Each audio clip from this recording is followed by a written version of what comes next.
Hello there guys, welcome to another of my live video. So this is your Manchester United versus Aston Villa Premier League preview at Old Trafford, 4:30 kick-off tomorrow. Also on this video I'm going to give you my reaction to Ole Gunnar Solskjaer's press conference. This will be the second newly promoted team that we are facing in the space of a week.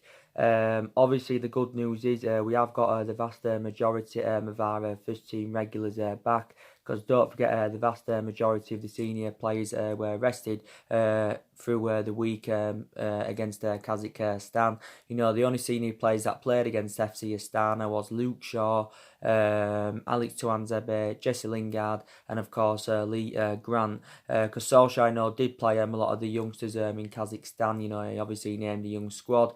Obviously, the vast majority of the young players, were teenagers, because obviously he took around 14 teenagers to Kazakhstan. But Solskjaer, did praise the likes of Ethan Laird and Dylan Levitt and Deshaun Burner for their impressive performances. Obviously, they'd all been given their debuts. Solskjaer give around 7 players their debuts against FC Astana, because obviously he knew it was a meaningless game, because we are already into the knockout stages of the Europa League. Obviously, now there's only one game remaining. But, Solskjaer said he was very disappointed, with the result against FC Astana. But he did actually, take some positives from the game and that. I thought it was another poor performance, apart from the first, 10 to 15 minutes where I thought we looked on top. We controlled the ball and we had some decent chances.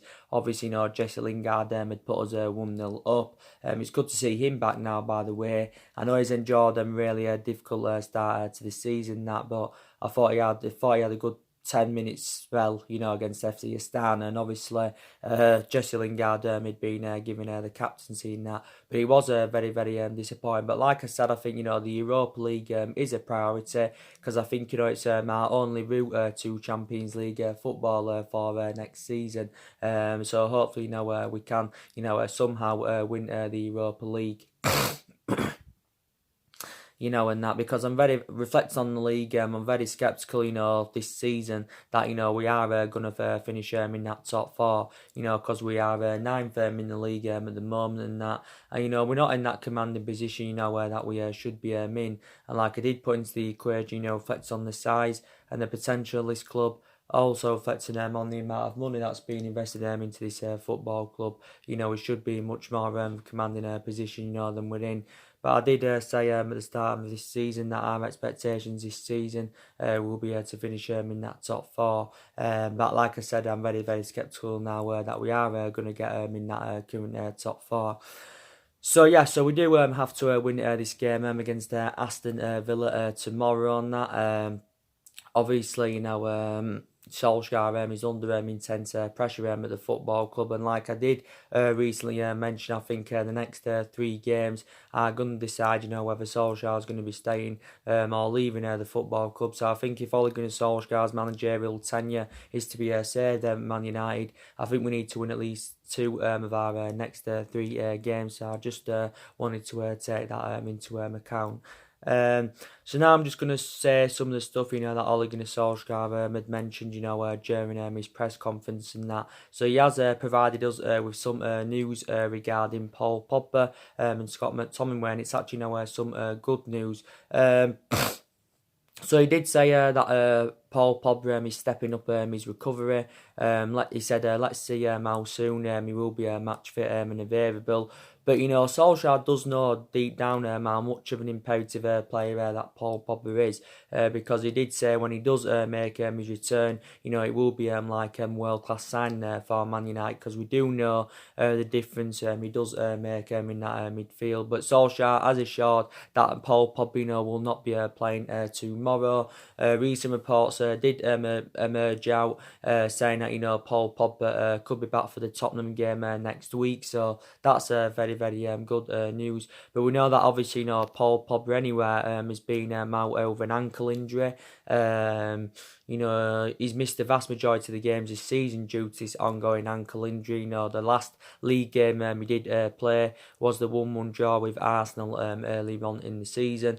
Don't forget, recent reports did say that allegedly Paul Pogba was refusing to play for Man United and Solsjaker, because obviously, I still believe he wants the transfer away from Man United, and obviously I think he's got the same perception now as what he had, during the summer and that, because he did reveal in the summer and actually at the beginning of the summer that he wanted to leave Manchester United, and he did say he was seeking for a new challenge in that, and I think he's got the same preference because I think he's still keen on making a move to Real Madrid. But don't forget, he was relentlessly linked with a move to Real Madrid for the entirety of the summer.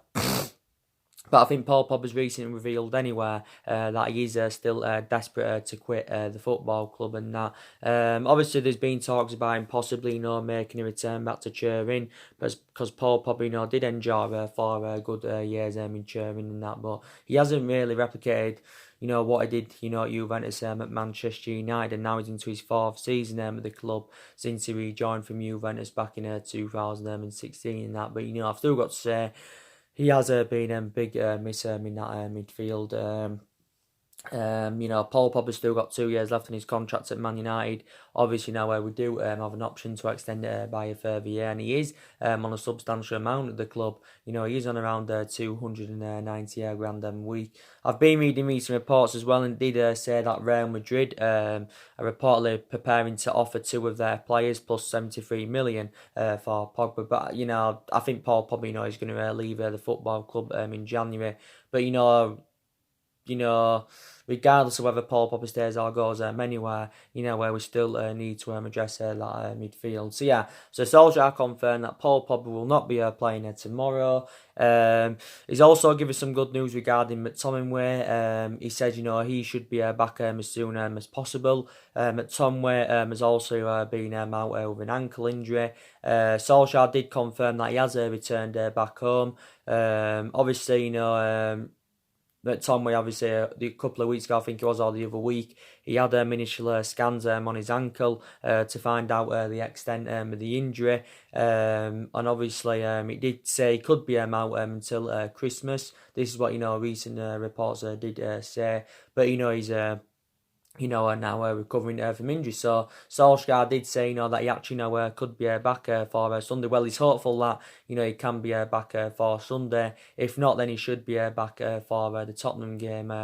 Probably maybe McTominay, will actually be back before Paul Pogba. Obviously, he didn't play for Scotland during the international break because obviously, he had to withdraw from the squad. The Scotland squad, due to his current ankle injury. But McTominay initially sustained the injury in the 3-0 win against Partizan Belgrade, and then obviously his injury reoccurred in the 3-1 win against Brighton just before the international break. But like I say, McTominay has been missing the last couple of games because analysing his performances this season, he's done really, really well, and he has actually been revelation. Don't get me wrong, I don't know if he's the long-term solution for Man United, McTominay, but I think he's done really, really well this season, and he has deserved to keep his players in the team, reflecting on his impressive performances. Also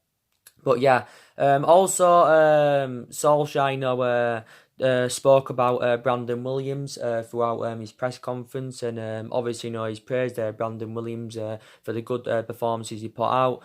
He also said, he scored a really good goal. Obviously, Brandon Williams scored his first senior goal for the club in the 3-3 draw with Sheffield United last week.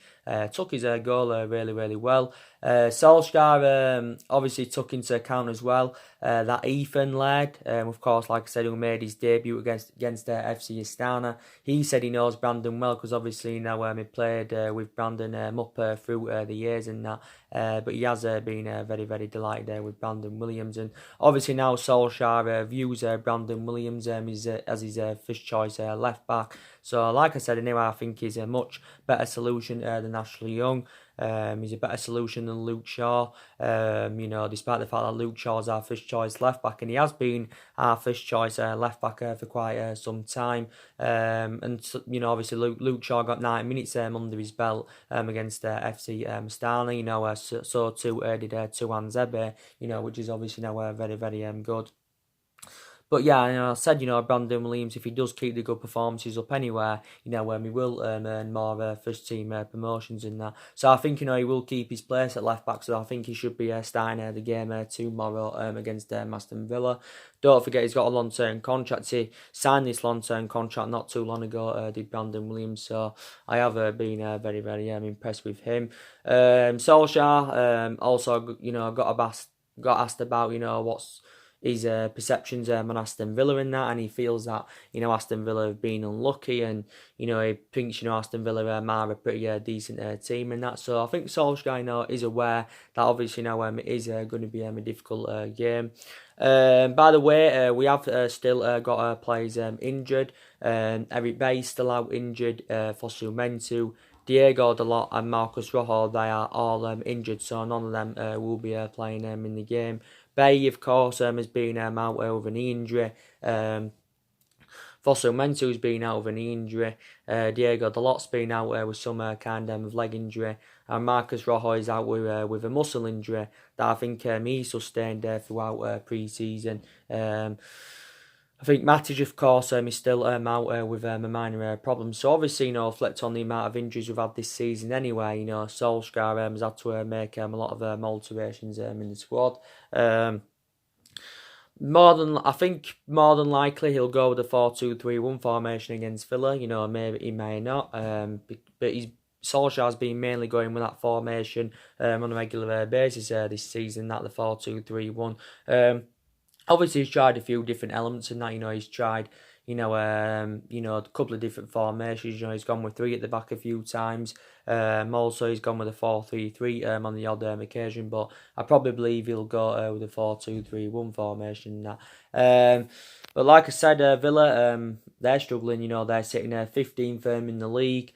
Obviously, the last time, we played Villa at Old Trafford, we did beat them by 1-0. It was a goal from Marcus Rashford, and this was obviously, back in April 2016. So obviously now this is nearly 4 years ago. But like I did put into the equation, we have got games coming up thick and fast. Villa Sun tomorrow, 3 days later, then it's, Tottenham. 3 days after that, we go to Man City.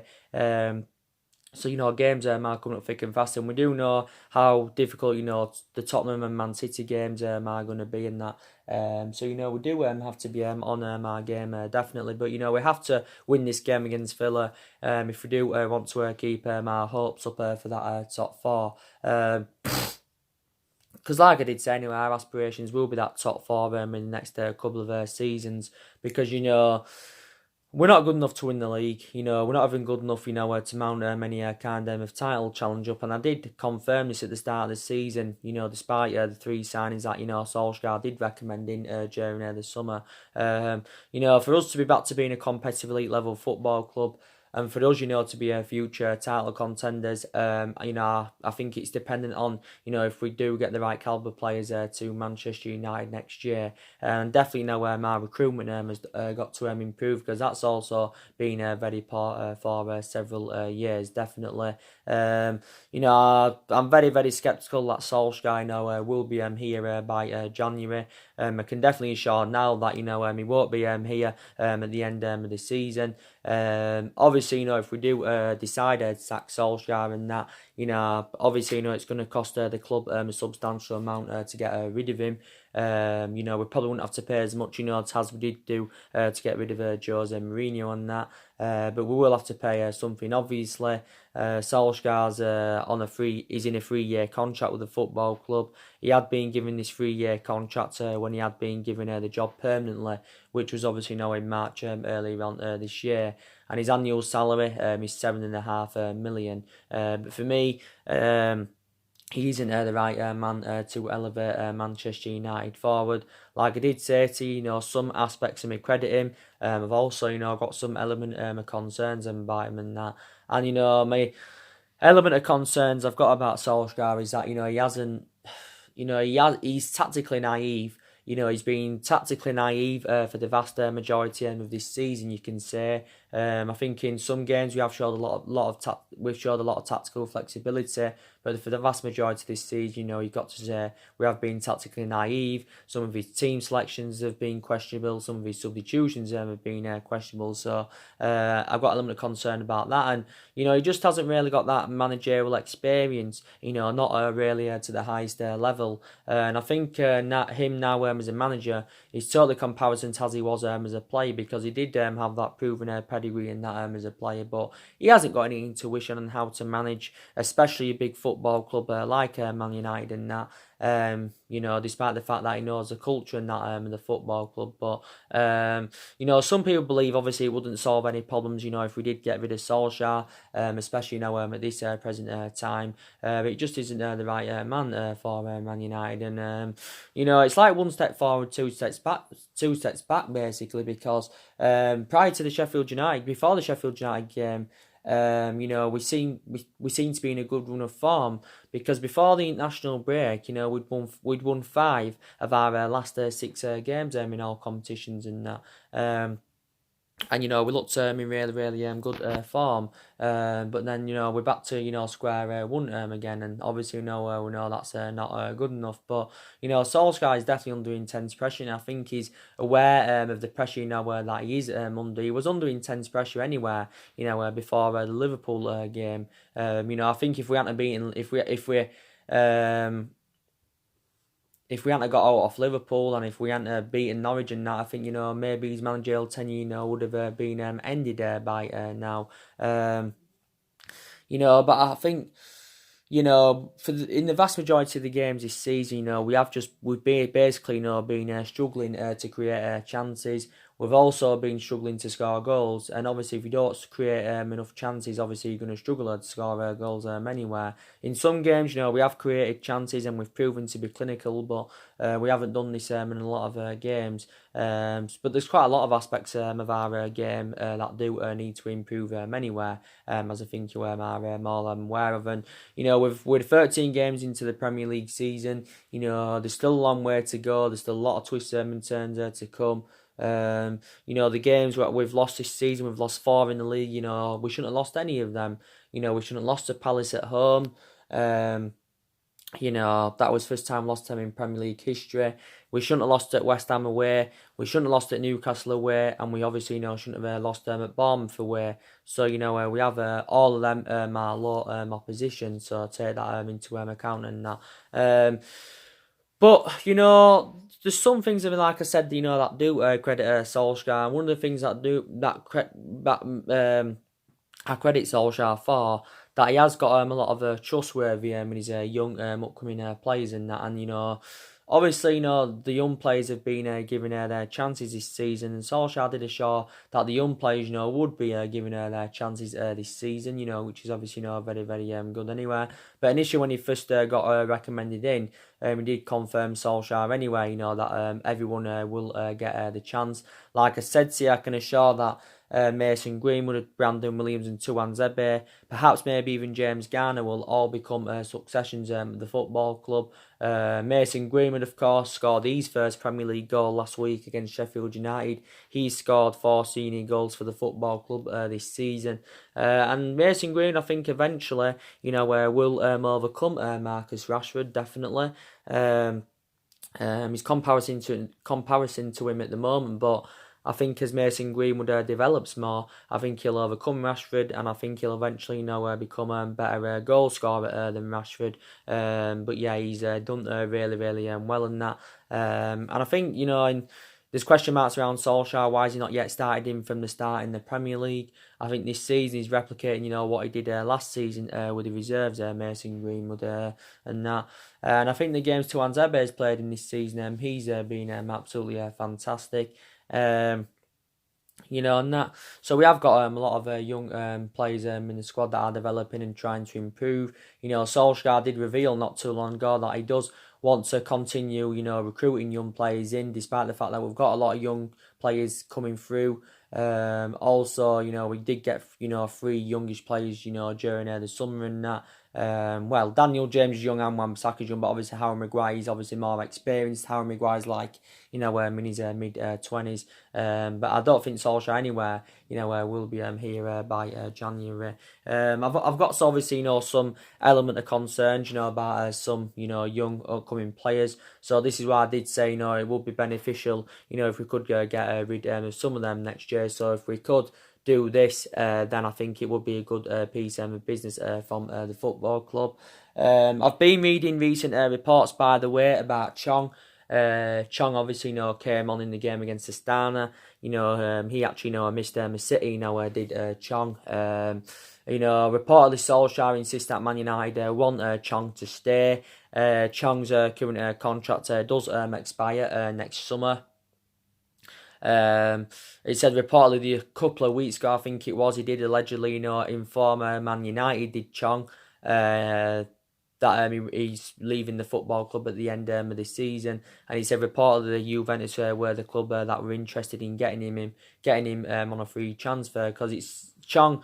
There was talks about Chong, there was talks about Man United, extending Chong's contract, but reportedly he said he decided not to renew his contract. But I've got element of concerns about him anyway, so I think it would be beneficial if we did move him on. That's my overarching view on that. Angel Gomez, of course, I think maybe we should consider moving him on. He's another one of the young players. He's another one of our midfield options, basically. I think he's played as the odd game this season, but obviously, his appearances have been limited, just like Chong's. So I think we need to get rid of some of the young, upcoming players in that. But we've also, got a lot of experienced players in our squad, don't forget. But I think, like I've said on numerous occasions, we need to see a variety of changes at the football club. I think, with our bad performances and bad results for the vast majority this season, I think Solskjaer's accountable for some of it, but you can't say all the blame stems from him. I think others, have to take responsibility. So I think the vast majority of the blame stems from the board, because I think the board have been a liability for several years, like I said, and we just need to get this current board out and recommend a new one in. I also think that Ed Woodward's a liability, so he replicates the board in that aspect. Don't forget, Ed Woodward, though, did recently assure Glasgow signings Man United for next year. But I think we need to get rid of him. I still believe these players at Man United that are no longer, good enough to represent the football club. So I think, we need to get rid of another 4 or 5 more players, next year.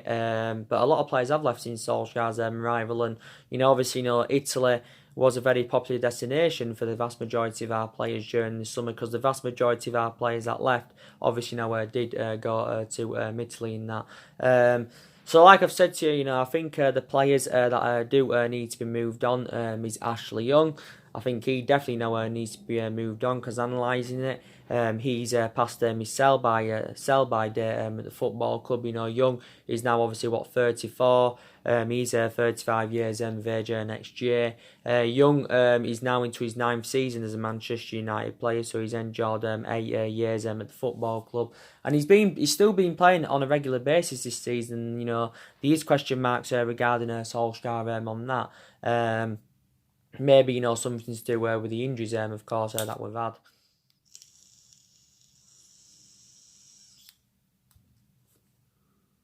Maybe something to do with the injuries. So Solskjaer's had no overall alternative, but to play Ashley Young. But he's definitely one of the problematic players. We shouldn't have given that new 1-year extension last season. I think Phil Jones, he's another one of the problematic players.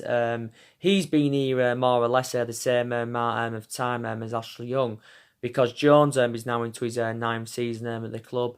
He's enjoyed 8 years here. Jones did sign a new long-term contract last season, by the way. That was another bad piece of business from Man United.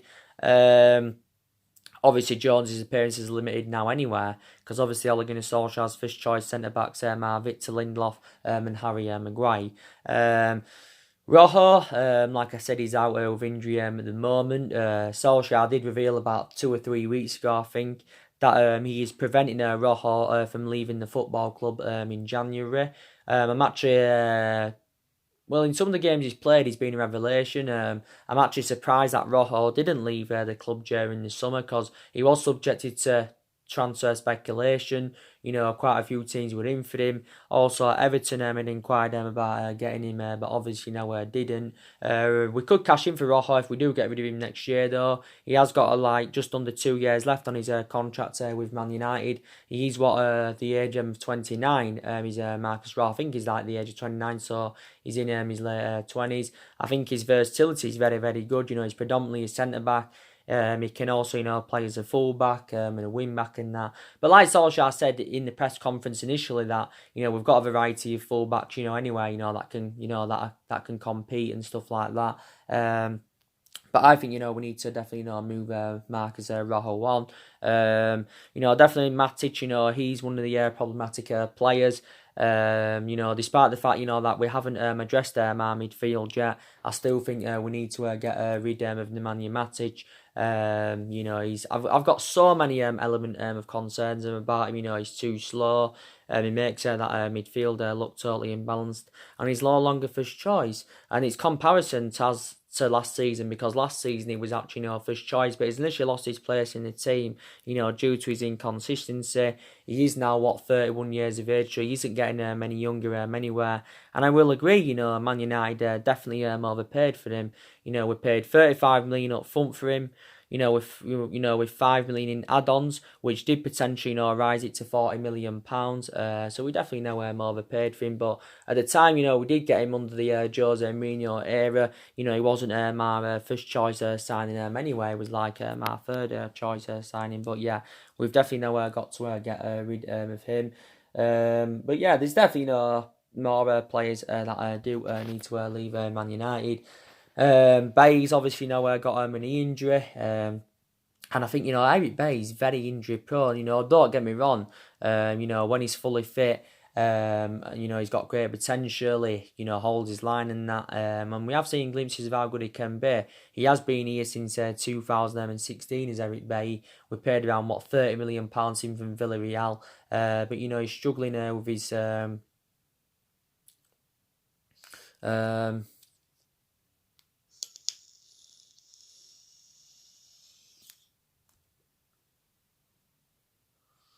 with his fitness regime and that, and yeah, so maybe if we could possibly recruit at least the 30 million we paid from Villarreal, then we would be prepared to cash in on him, because Bay hasn't played since since pre-season, and we have got a variety. We haven't only got a variety of fullbacks in the team. We have also got a variety of centre backs. We've got around 6 centre backs.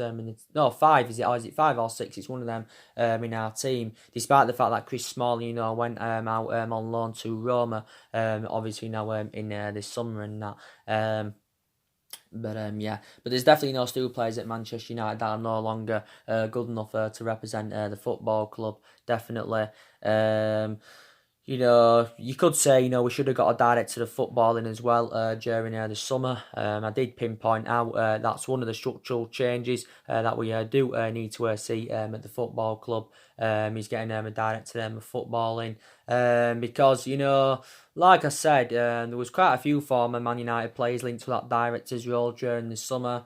Obviously now Edwin van der Sar's out of the equation because he signed a contract extension with Ajax not too long ago, but I said if we were to recommend one in, don't think it's going to be any time soon, but if it was to be sometime in the future, then we need someone to come in who knows the traditions of the club, someone who will be reliable to obviously our transfer business, because quite frankly, Ed Woodward is not. And we need someone to come in who's got the right philosophy for the club anyway. That means someone who can obviously recruit the right calibre players to Man United and that.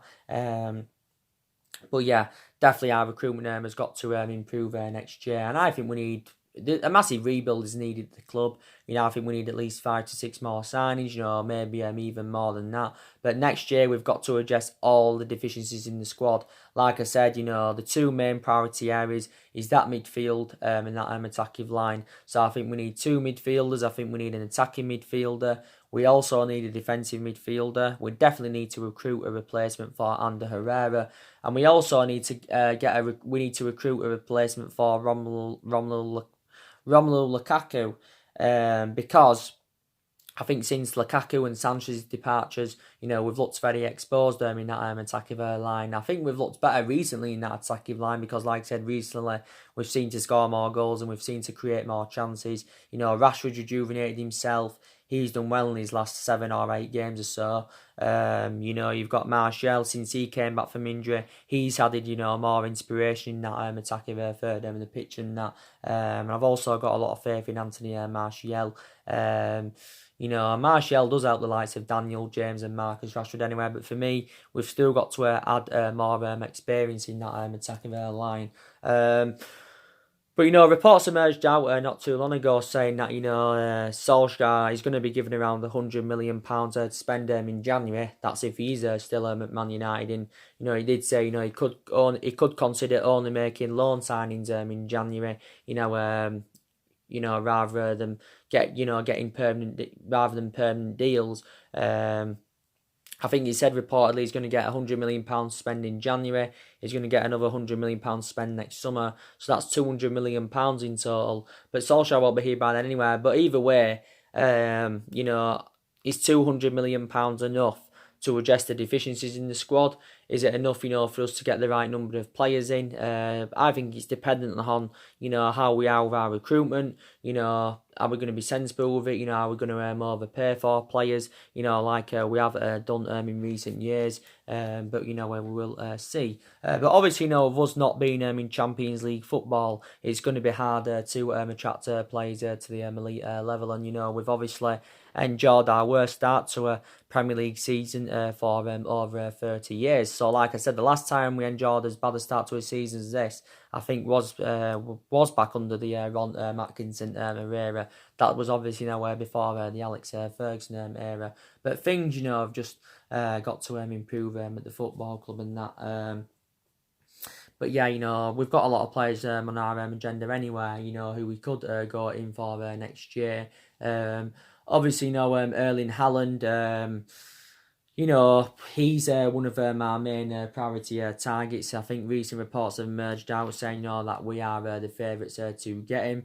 Obviously, Erling Haaland is going to cost the club a substantial amount of money. I think we're going to be paying at least in the excess of around £60 million. It's very probable it could be more than £60 million. Obviously, I think the beneficial thing about recommending Erling Haaland in is that he has played under Solskjaer's guidance, during his period with Mould, so Solskjaer's keen on a reunion with the player. Man United staff recently quoted out that they were convinced that he will join the football club in January. But he's been a revelation for Red Bull Salzburg this season. This is his current first season with Red Bull Salzburg. He scored 27 goals in all competitions this season for them. I think he scored around 8 goals in the Champions League. And I think if he came to Man United, he could replicate, what he has been doing with Red Bull Salzburg so far this season. He is only the age of 19, but he is a prolific goal scorer, as he has proven this season. So reportedly, now he's my main priority target. But yeah, and also Jadon Sancho is one of our main priority targets and that. And he did say recently we was orchestrating on making a double transfer swoop for Haaland and Jadon Sancho. Reportedly will cost us in the region of around £200 million. Like I put into the equation...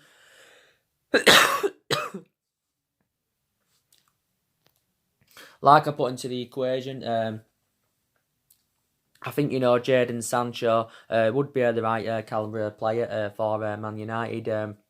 He is primarily a right winger. Don't forget, during the summer anyway, we was in search for a right winner. It's not as much as a priority as that midfield or that, or as a striker and that. But I think, we could still get one in. It would be very beneficial. And I would be excited about the prospect of Jadon Sancho playing alongside the likes of Rashford, Daniel James and Anthony Martial and that, because Jadon Sancho can score goals, he can create chances, his runs on and off the ball are very, very good. You can also play him centrally, take that into account. But yeah, I've been very, very, impressed with him of what I've seen of him at Dortmund. He's now into his third season at Borussia Dortmund. Is Jadon Sancho. I think he's enjoying a difficult time at this present time, but he's enjoyed a good couple of years with them. And this is, the reason why his valuation has persistently grown due to his impressive performances. Because Borussia Dortmund did get Jadon Sancho for next to nothing, basically. They only paid around £7 or £8 million for him from Man City. He did enjoy a couple of years with Man City, but obviously, Man City, couldn't really assure him any first team opportunities, and this is the reason why I left City to join Borussia Dortmund. But he is only the age of 19 and that. But we've been long admirers of him anyway. We was in for him in the summer. He was we emerged him as our number one priority target back in January, but the reason we didn't get him is with our failure to qualify for the Champions League. So I think we'll look to get them, in January. It could be more, if we do get Jadon Sancho, it could be more imminent that we'll get him next summer, rather than January, because he did say he wants to leave Borussia Dortmund next summer, so he wants to spend the rest of this season with them, then wants to leave, I think, to rejuvenate his career. Liverpool have been in for Sancho. Arsenal, I think, once went in for him not too long ago. PSG and Real Madrid are also, interested in him, but I'm hopeful, that we can get him to Man United.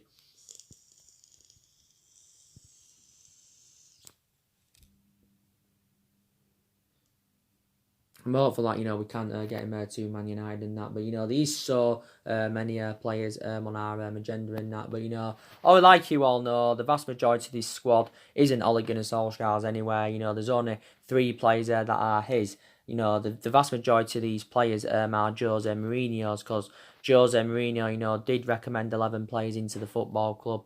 Now, taking into account Solskjaer was inheriting the vast majority of them. But overall, anyway, Solskjaer's inheriting... He's inheriting a pretty, decent squad and that. We've got quite a lot of good players in our team, because a lot of money has been invested into the football club, like I mentioned early on in the video. But, the reason, why we're being poor is because we're just not playing as a unit and that. Whether you've got average players or Glasgow players in your team, if you're not playing as a unit and that, then obviously, you're not, going to play well and stuff like that. And, in that aspect, the blame stems from the manager, and this is what I am basically saying. But I'm ashamed to be a Man United fan. I've been ashamed to be a Man United fan for the last 6 or 7 years, because we have been a toxic football club for the last 6 or 7 years and that. I'm happy that recently, players have stepped up to the plate and rejuvenated themselves. Like I said, Rashford's done well recently. Fred's done well in some games this season. I've also, been impressed with him. I've been very, very impressed, with the 3 signings that were recommended in the summer. We spent nearly £150 million on them, by the way. I think Daniel James has been superb this season for us.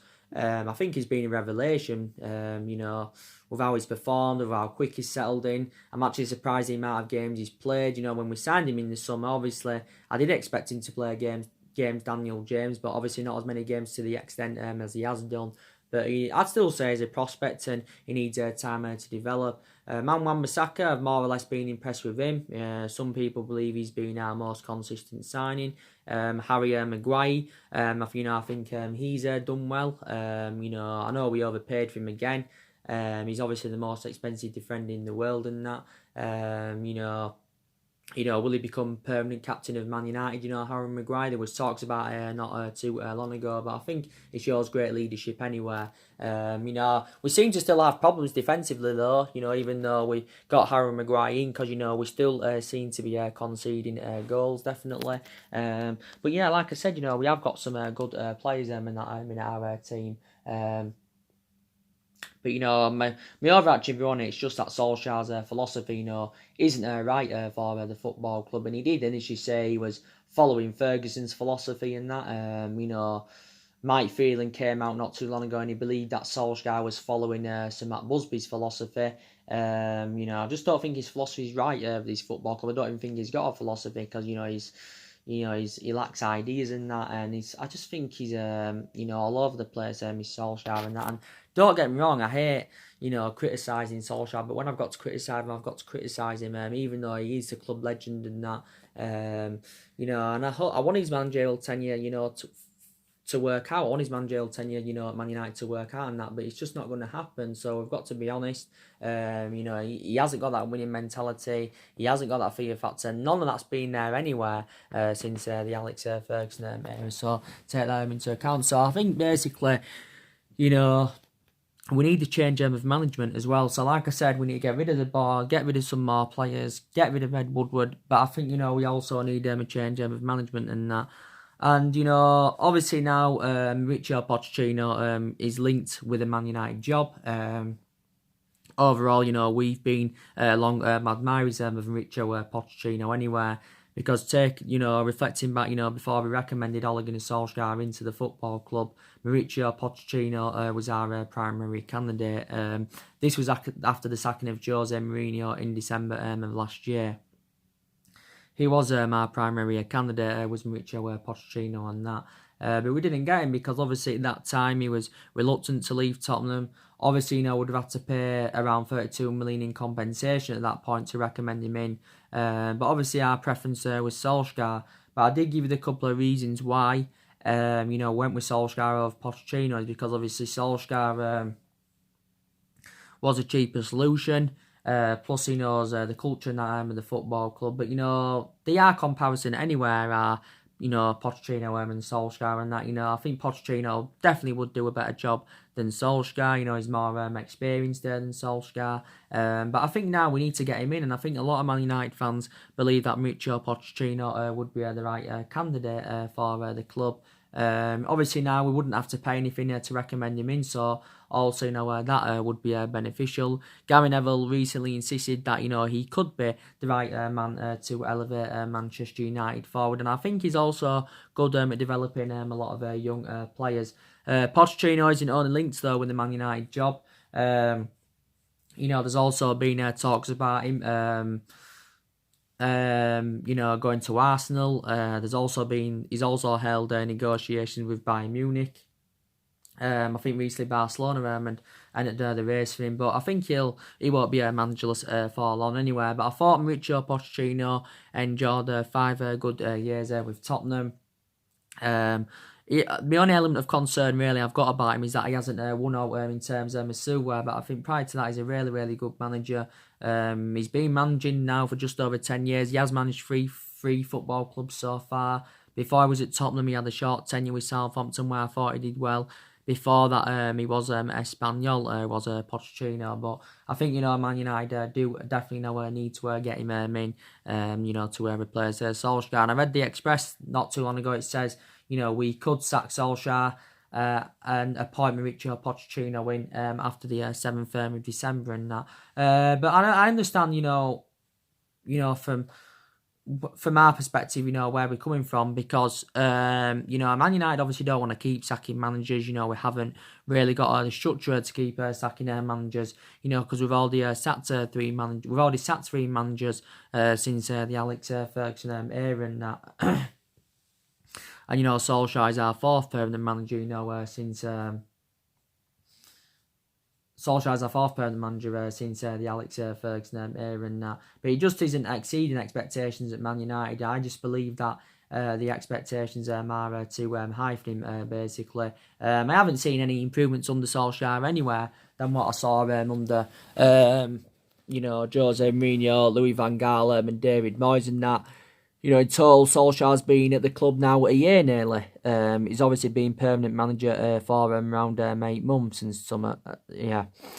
As I did give you the news yesterday, by the way, as you all know, Arsenal Football Club did sack Unai Emery after just 18 months in charge. Obviously, his replacement is Freddie Ljungberg. Arsenal recommended Freddie Ljungberg in on a temporary basis until obviously they find a permanent manager. I don't think probably they won't keep Freddie Ljungberg on the. Depending on how he does, basically, if he does well, maybe they may consider giving him it permanently. But anyway, like I said, Arsenal have had quite a few managers on their agenda because they're enjoying a bad season. They're enjoying their worst competitive run without a victory since February 1992, which is over 20 odd years ago now.